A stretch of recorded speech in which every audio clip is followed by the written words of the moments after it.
ये जो पुष्करा परंपरा है क्या हुआ करती थी, किसी घर में जैसे कहते हैं ना प्रेत आत्मा आ गई, कोई मृत आत्मा दोबारा घर में आ जाती थी, तो वो मृत आत्मा से मुक्ति पाने के लिए एक कोई बाहर का सदस्य उसके डमी या एक नकली प्रेत आत्मा बन के आता था। फिर उसके परिवार के लोगों से कहता था बताओ, चाहे पत्नी है, बच्चे हैं, जितने संबंधी उनके पास, उनके अभिनय में पूछता था कि सब कहते थे आओ आओ, किसी के लिए पिता बन गया, किसी के लिए पति बन गया, किसी के लिए प्रेमी बन गया। तो उस भूमिका में ये जिसको जो होता है पुष्करा उसे क्या कहा जाता है, तो पुष्करा उस घर में बन के आता है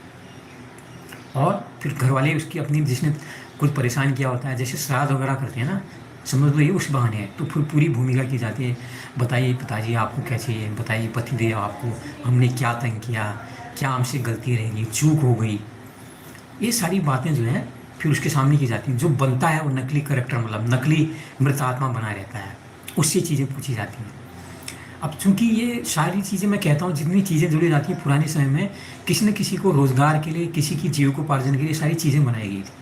तो किसी का जीविकोपार्जन में मृत आत्मा का रूप निभाकर सच में ये हुआ करती थी परंपरा, पुष्करा परंपरा जो उड़ीसा में, तो ये सच में परंपरा हुआ करती थी। लोग पुष्करा बनाते थे किसको, उसके बाद पूछते बताओ आप कैसे तृप्त हो गए,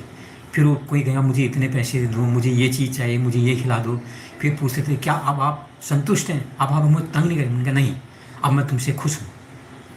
तो उसके बाद जो बताते हैं जो पुष्करा है उसको शमशान में छोड़ दिया जाता था। तो जो पुष्करा बना आदमी है उसको अर्थी में ले जाया जाता है बाकायदा, बिल्कुल एकदम, और जब शमशान के पास उसको छोड़ दिया जाता है, जिंदा ही, मरा थोड़ी होता है क्योंकि अभिनय कर रहा होता है। फिर जितना सामान उसको दिया होता है समुदाय, उनको लेके वो अपने घर चला जाता है। तो ऐसी वो बहुत जगहों में करता है जहाँ जहाँ पुष्करा की